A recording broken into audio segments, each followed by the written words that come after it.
인사성도 밝아요. 미국의 영화사 가운데 파라마운트 픽처 컴퍼니라고 하는 영화사가 있습니다.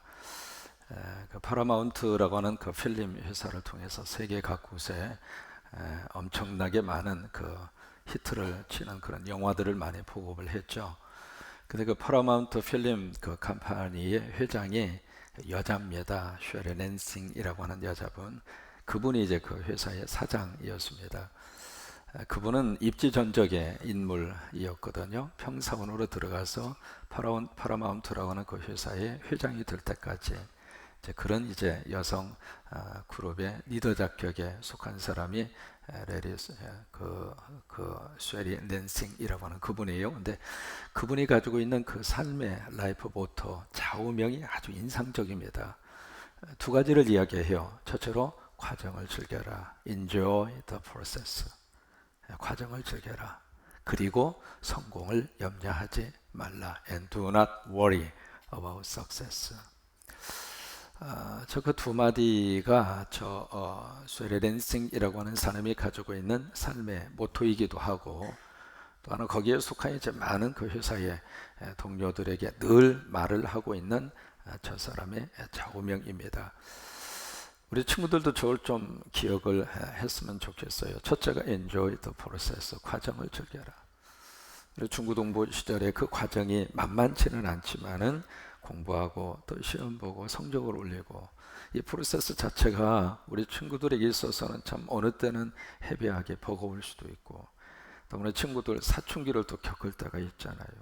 그래서 괜히 나도 모르게 그냥 정서적으로 막 화도 나고 막 감정 컨트롤을 못해서 엄마 아빠한테 막 대들고 싶기도 하고, 또 신체적으로 어떤 변화가 생기기 때문에 그게 당황스럽기도 하고, 그래서 우리 중고등부 친구들이 참 어려운 시절을 보내고 있습니다만은, 저 사람이 이야기하고 있는 대로 enjoy process, 그 과정 순간순간을 우리 친구들이 또 enjoy하고 또 즐기고 또 즐기고, 그래서 공부도 즐겨.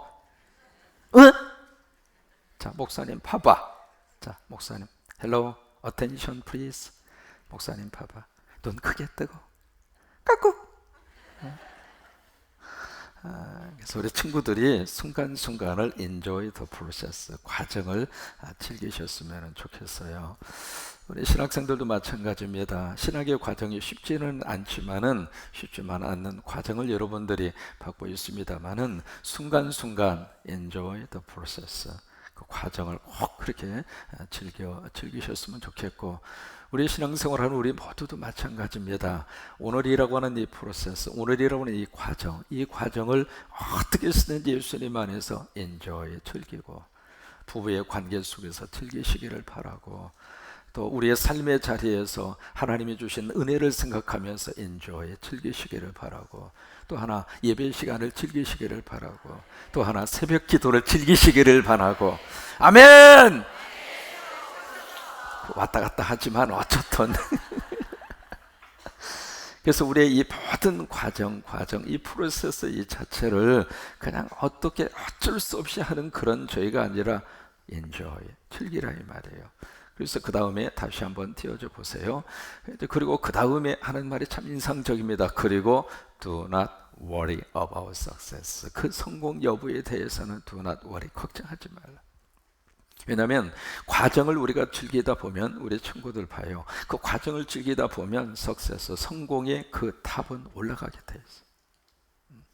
그러니까 오늘이라는 이 과정을 우리가 충실하게 인조이하고, 오늘이라는 이 과정을 우리가 충실하게 하다가 보면 언젠가 하나님이 나를 그 자리까지 올려주신단 말이에요.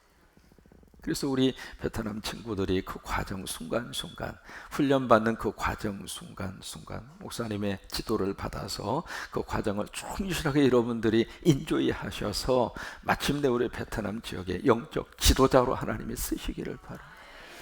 그래서 우리 영적 지도자 출신 가운데 그때 군산에 있는 그 교회 가서 새벽 기도했는데, 그 새벽 기도하면서 성도들 앞에서 찬양을 했는데, 그래서 그 성도들이 고구마도 사주고, 그래 아침에 그렇게 밥도 사주고 그렇게 사랑을 해주고, 그러면서 그 영적 추억을 가지고 그러면서 그때 그때 우리 한국 너무 감사했는데, 너무 고마웠는데, 그런 추억을 가질 수 있는 날이 분명히 오리라고 그렇게 믿어요.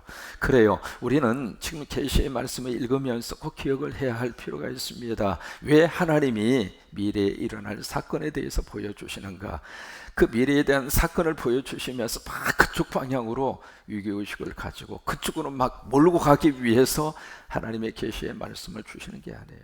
미래에 그런 일들이 일어나기 때문에 오늘 하루라고 하는 이 하루가 우리 인생에 있어서 얼마나 소중한가. 그래서 오늘이라고 하는 이 하루를, 이 과정을 인조해 예수님의 은혜 안에서 감사하면서, 그리고 고마워하면서, 사랑하면서 오늘이라고 하는 이 하루의 이 라이프, 이 삶이 하나님 안에서 행복한, 그게 enjoy the process, 과정을 즐기는 거예요. 그래서 오늘을 다시 한번 새롭게 들여다보고, 그리고 오늘 내가 예수 믿고 그리고 하나님의 은혜 안에서 살고 있다는 이 자체가 얼마나 감사한가. 아침에 눈을 떠서 활동할 수 있는 건강을 주신 것이 감사하고, 옆에 있는 분 보세요. 손을 잡을 수 있는데 사랑하는 좋은 성도가 있는 것이 감사하고, 지금 좀 잡아주세요. 지금 손을 좀 잡아주세요. 우리 친구들도 손 좀 잡아봐. 응? 그러니까 사소하게 생각하는 그런 모든 일들 자체가 enjoy the process, 그 과정 자체를 즐기라 이 말이에요. 그러기 위해서 하나님이 이 계시의 말씀을 우리에게 주신 거예요. 하나님 오른손에 있었던 두루마기, 그것을 어린 양 예수 그리스도가 받아요. 그 받는 순간에 천상에서는 찬양이 울려 퍼집니다. 그 찬양의 그 놀라운 그 광경은요, 상상할 수 없을 정도로 그래요. 예수님만의 소리가 모여서 찬양하는 것이 천국이에요. 베트남 말로 찬양하고 한국말로 찬양하고, 한국말을 저렇게 잘할 수 있느냐고요. 그러니까 하나님 앞에서 우리가 가질 수 있는 너무 멋진 천국의 멋진 아름다운 모습의 그 아름다운 모습이 바로 찬양으로 드러나고 있잖아요. 그러면서 이제 거기에 비밀의 판도라의 상자가 열려요. 첫 번째 인을 떼게 됩니다. 도장이 찍혀져 있는 그곳을 이제 활짝 열어 제끼는 거죠. 그러면서 거기에 계속해서 첫 번째 흰말을 탄 사람이 등장을 해요. 그의 손에는 활을 가지고 있고, 그리고 머리에는 면류관을 가지고 있습니다. 여기에 흰말 탄 자가 바로 누구일까? 어제 설명을 드렸습니다. 극단적으로 해석을 합니다. 흰말 탄 자는 그리스도일 것이다, 예수님이실 것이다. 또 한쪽에서는 저것은 적 그리스도이실 것이, 적 그리스도일 거다, 마귀와 사탄일 것이다. 완전히 똑같은 본문을 가지고 정반대로 해석을 하는 본문이 계시록 6장 1절 이하의 말씀이에요. 근데 성경에서는 말씀드린 것처럼 우리에게 해석해 주지 않는 것은 해석하지 않는 상태로 지나가는 게 좋아요. 그것을 억지로 짜맞추기 식으로 그것을 막 풀려고 하면은 성경이 말씀하시는 의도가 이상한 방향으로 흘러간단 말이죠. 또 그런 것에 여러분들이 현혹이 안 되셨으면 좋겠어요. 그래서 이게 흰말 탄자, 여리 이만희 같은 경우, 신천지 같은 경우에 있어서는 전혀 엉뚱한 방향으로 해석을 하고 있거든요. 그런 방향으로 빠지지 마시고, 그리고 말씀이 우리에게 말씀해 주시는 것만큼만 알아도 하나님의 귀한 은혜와 그리고 축복 속에서 살아갈 수 있어요. 그래서 이게 흰말 탄 자는 정복자라고 이해하시는 게 편해요. 그래서 활을 가지고 있는 것처럼 심판하고 정복하면서 싸움이 시작이 되잖아요. 그리고 두 번째 붉은 말을 탄 자가 등장을 합니다. 바로 전쟁입니다. 그 전쟁을 이 계시록에서는 아마겟돈 전쟁이라 그렇게 이야기를 해요. 언제가 영화가 나왔잖아요, 아마겟돈. 근데 어떤 사람은 그것을 묘하게 해석을 하더라고요. 아마도 갯돈일 거야. 그런 갯돈을 말하는 것이 아니라 아마겟돈 전쟁, 그것이 붉은 말 탄자를 통해서 이 세상에 등장을 하게 될 것이다 라고 하는 거예요. 그리고 세 번째 검은 말을 탄자가 등장을 하고 있습니다. 그의 손에는 저울을 가지고 있습니다. 경제적인 문제입니다. 엄청난 인플레이션 현상이 일어나게 될 것이죠. 우리가 지금 IMF를 통해서 고통스러운 시절을 지냈잖아요. 그런데 또다시 우리 민족 속에 IMF가 오지 말라는 법이 없어요. 경제라고 하는 것은 항상 그래요. 자꾸 경제적인 상황이 호황으로만 흘러가는 게 아닙니다. 호황으로 갔다가 불경기로 갔다가 불경기로 갔다 후경기로 갔다 그래요. 그래야 이 거물만 탄 자가 등장하는 순간 전 세계적인 경제 대공황의 현상이 일어나게 될 것이다 라고 하는 것을 우리에게 말씀을 해주시고 있고, 네 번째 말이 등장을 합니다. 청황생말, 다시 말해서 창백한 그 말이 등장을 하는데 바로 거기에는 사망, 음부가 뒤따르더라 라고 하는 거예요. 오늘 다섯 번째 해 이제 인이 떼어지게 돼요. 다섯 번째 해 판도라 상자가 열리게 되는데 이번에는 참 묘한 광경이 벌어지고 있습니다. 하늘의 모습이에요.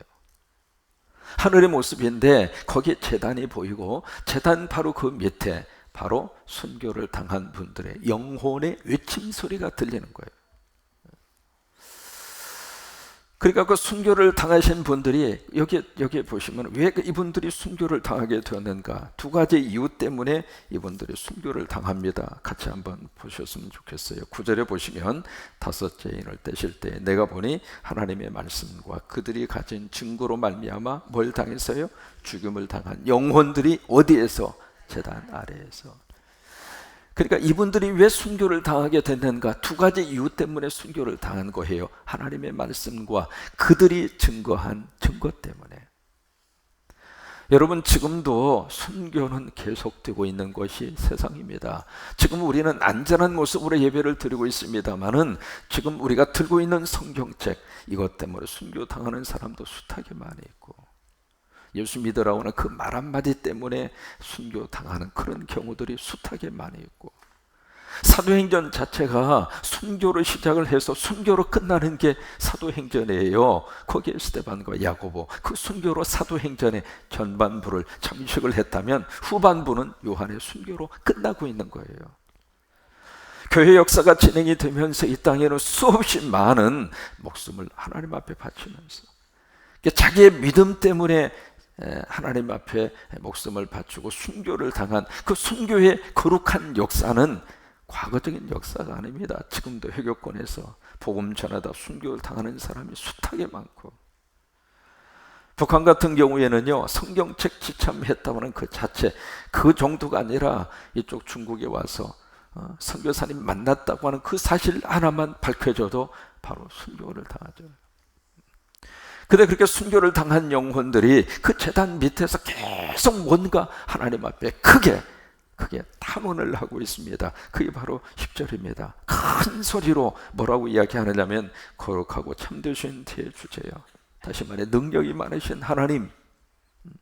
여러분, 우리가 믿는 하나님은 능력의 하나님이세요.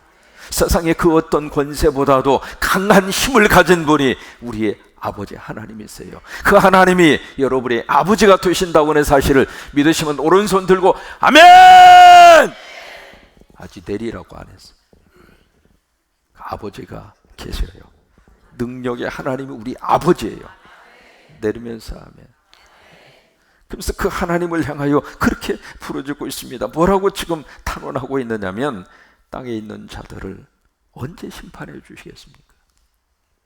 땅에 있는 자들을 심판을 해서 우리들의 피를 갚아 주실 때가 언제입니까? 다시 말해서 여러분, 순교를 시킨, 순교하게 했던 그 권력에 대해서 하나님이 심판하신다 그 말이에요. 하나님을 대적하는 세력이 영원히 이 땅에 존재할 수 없어요. 하나님께서 손보셔요. 하나님이 개입하시는 순간이 있어요. 하나님께서 역사하시는 순간이 있어요. 그래서 그것을 보면서 어느 때, 영어로 말하면 how long, 얼마나 더 기다려야 하나님께서 그렇게 하실 것입니까? 11절에 그러자 하나님께서 그들에게 흰 두루마기를 입혀 주십니다. 흰 두루마기라고 하는 것은 애복이에요. 하나님의 잔치 자리에 참여하는 사람들은 애복을 입어야 되잖아요. 그 애복, 흰 두루마기를 그들에게 입혀 주시면서 두 가지를 말씀하십니다. 첫째는 잠깐 쉬어라. 잠시 동안 여기서 쉬어라. 그 다음에 두 번째, 너희들의 친구들과 형제들이 너희들처럼 죽임을 당하는, 다시 말해 순교자의 숫자가 찰 때까지 너희는 잠깐 기다려. 그러니까 이 땅에서 믿음 때문에 순교하고자 하는 하나님의 정한 순교자의 숫자가 있는 거예요. 그 숫자가 차기까지 그때까지 너희들은 참고 있어라. 여러분, 한국의 이 거룩한 기독교의 역사를 통해서 이민족이 하나님의 복을 받기까지에는 이 땅에 와서 선교사님이든 아니면 믿음을 지키려고 애를 썼던 우리의 선배님이든지 순교자의 숫자가 찬 거예요. 그 흔적이 바로 예수병원 뒷산에 있고, 그리고 서울의 절도산 거기에 있는 거예요. 하나님이 말씀하시는 믿음을 위해서 순교당하는 순교자의 숫자가 찰 때까지, 그때까지 하나님께서 조금 기다리라고 하는 거예요. 그러면서 여섯 번째 비밀의 판도라의 상자가 열리게 되는데, 이 여섯 번째 상자가 열린 다음에는 상상할 수 없는 일들이 발생이 되는 거예요. 가장 먼저 나타나는 현상이 큰 지진입니다. 작은 지진이 아니라 빅 earthquake, 진도 7.0 이상 8.0. 여러분, 지진이 진도 7.0 이상으로 넘어가면 나만 하는 게 없습니다. 근데 큰 지진이 일어나게 될 것이고, 해가 검은 털로 짠 상복같이 검어지게 될 것이고, 해가 완전히 빛을 잊어버리게 될 것이고, 달이 피처럼 피와 같이 변하게 될 것이고, 하늘에 있는 별들이 무화과 나무가 태풍에 큰 바람이 흔들려서 설익은 열매가 툭툭툭 떨어지는 것처럼 하늘에 있는 별들이 모두 이 땅으로 떨어지게 될 것이고, 하늘이 두루마리가 말리는 것처럼, 종이축이 이렇게 말라지는 것처럼 하늘이 말려지게 될 것이고, 이것이 바로 베드로후서 3장입니다. 베드로후서 3장에 있는 말씀이 바로 계시록 여기에서 이루어지게 될 것이다 라고 하는 것은 말씀을 하고 있는 거죠. 그러면서 각 산과 섬이 제자리로 옮겨지게 될 것이다. 또 하나 15절, 땅의 임금과 왕족과 장군들과 부자들과 강한 자들, 그리고 모든 종과 자유인들이 굴과 산으로 바위 틈에 숨게 될 것이고, 가진 자나 못 가진 자나 힘 있는 사람이나 그 할 것 없이 여섯 번째 이 엄청난 사건 앞에서 모두가 다 피난을 떠나게 될 것이고, 16절에 보세요. 얼마나 그들이 고통스러우면은 산과 바위에게 말합니다. 우리 머리 위에 떨어져 줬으면 좋겠다. 다시 무슨 말이에요? 나 죽었으면 좋겠다, 그 말. 그 하나님의 진노 앞에서 그것을 피할 수 있는 존재가 아무도 없다, 그 말이에요. 그래서 17절에 그 고백이 나오는 겁니다. 진노의 큰 날, 누가 능히 이 진노의 이 큰 날을 피할 수 있는 사람이 누가 있으리요? 탄식이죠. 이 탄식인데, 이 탄식에 대한 하나님의 답으로 주신 것이 바로 계시록 7장입니다. 14만 4천 명. 그래서 이 14만 4천 명 문제는 다음 월요일 날 꼭 들으셔야 돼요. 다시 한번 미리 약속하죠. 월요일 날 한 번만 나옵시다. 지금 14만 4천이 한국교회를 완전히 흔들어 놓고 있잖아요. 거기에 지금 빠져서 말이죠, 얼마나 지금 어려움과 고통을 당하고 있잖아요. 근데 이 14만 4천 명 문제는 정확하게 성서적으로 여러분들이 꼭 이해를 하셔야 돼요. 그러니까 지금 이 계시록 7장은 6장 마지막 끝절에 대한 하나님의 답으로 우리에게 주시는 것이 계시록 7장이라고 하는 것이 14만 4천 명. 그리고 두 번째로 이 큰 재난과 환난을 피할 수 있도록, 그것을 이길 수 있도록 하나님이 이 세상에 도피처로 주신 것이 교회입니다. 그래서 마지막 시대에 하나님이 쓰시는 장소는 교회예요. 교회가 이 시대를 짊어지고 있는 거예요. 그래서 교회가 더 교회다워야 합니다. 교회는 이 시대에 대해서 막중한 책임을 가지고 있어요. 크게 아멘. 우리 교회만 잘 되고 옆에 있는 교회가 쪽박을 차고 그렇게 생각할 문제가 아닙니다.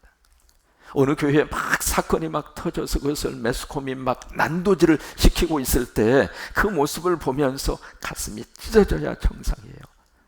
왜요? 그 배후에 악한 영이 있기 때문에.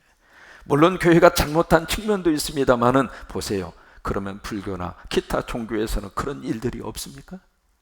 왜 교회만 가지고 이렇게 흔드냐고. 이 한국에 와보니까는요, 그냥 교회만 가지고 그냥 막. 물론 교회가 다른 어떤 것에 비해서 더 높은 수준의 윤리와 도덕을 유지해야 할 책임이 있습니다. 근데 유독 교회만 가지고 그냥 막 난도질을 시키는 거예요, 한국 언론이. 여러분, 이 시대에 하나님의 솔루션으로, 하나님의 대안으로 하나님이 주시는 유일한 조직이 교회입니다. 앞으로 153 우리 신학생들을 통해서 하나님의 교회를 많이 세우시기를 바랍니다. 베트남을 살릴 수 있는 하나님의 방법은 교회예요. 그래서 교회가 이 시대 속에서 너무 큰 그런 부담과 그런 하나의 책임을 교회가 짊어지고 있다고 하는 것을 기억을 하고, 교회는 교회다울 수 있는 방향으로, 하나님께서 축복하실 만한 교회로, 예수님이 항상 그 가운데 계시는 그런 교회로. 그 이야기는 건물로서의 교회만 말하는 것이 아니라 저와 여러분이 내가 그렇게 살자 이 말이에요. 내가 그렇게 정신 차리고 그리고 똑바로 신앙생활을 하자, 그거예요. 그것이 지금 계시록 속에서 하나님의 이 거룩한 진노 앞에 우리를 감싸 안아 주시고 보호해 주시고 그곳으로 주신 것이 교회란 말이에요. 세상에서 힘든 영혼들이 교회에 찾아올 때 그 교회는 과연 그들을 위해서 가슴을 열어주었는가? 아파하고 고통스러워하고 상처받은 그 사람들이 교회에 찾아오는 순간에 과연 우리 성도들이 그들이 따뜻하게 여기 와서 위로받고 여기 와서 그 진노의 잔을 피할 수 있도록 영적으로 무장하도록 도와주고 신앙생활을 잘 할 수 있도록 우리가 과연 그들에게 손을 잡아주는 거예요. 교회가 해야 할 일이란 말이에요. 앞으로 하나님의 더 그런 모습으로 이 재단과 여러분 모두를 하나님이 들어쓰시게 되기를 주의 이름으로 축원합니다. 그런 의미에서 우리 친구들이 교회에서 멋지게 자라도, 왜요? 여기 있는 이 친구들이 잘 돼야 우리 교회도 잘 되는 거예요. 우리 친구들을 위해서 쏟아붓는 것은 아까워하면 안 돼. 참 묘한 특성이 있더라고. 집에서는 말이죠, 자식을 위해서 뭐라도 막 쏟아부으려고 그러는데 교회에서는 애들을 위해서 쏟아부으면 뭐하러 쏟아붓느라고, 여기 말고 다른데. 참 묘한 속성이 있어. 아니, 그러면 안 돼. 다 우리 자식이잖아. 헬로, 눈을 들어 나를 봐요. 이 친구들이 잘 돼야 우리 교회에 미래가 있잖아요. 우리 베트남 신학생들이 잘 돼야 베트남에 미래가 있잖아요. 그러니까 거기에 투자하는 거 인색하면 안 된단 말이에요. 한 푼이라도 더 주려고 그러고, 이런 말 할 때 아멘 좀 크게 하면 얼마나, 가만히 뭐 주려면 주고 말라면 말. 다시 할게. 한 푼이라도 더 주고. 우리 말고 이 동네에서 아멘이 터져야지. 자, 한 푼이라도 더 주고.